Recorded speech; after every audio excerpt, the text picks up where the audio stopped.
Hello guys, good morning. Gusto ko lang ipakita sa inyo ang aking restore na Seiko Helmet Chronograph. Ito po yung actual picture niya.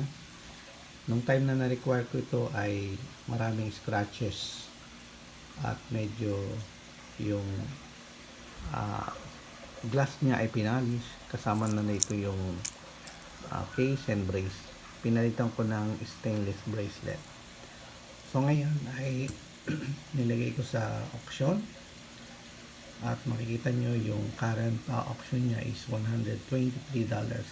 Sorry guys at medyo malabo yung picture ng aking uh, online na auction, pero mapapansin natin yung auction amount niya is $123 at meron siyang bidders na 12.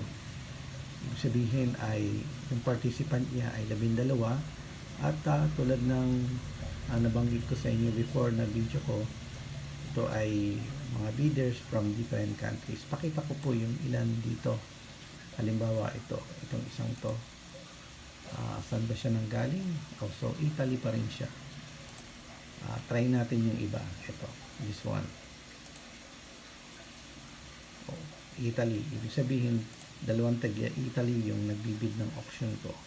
Itong pangatlo, so from Austria.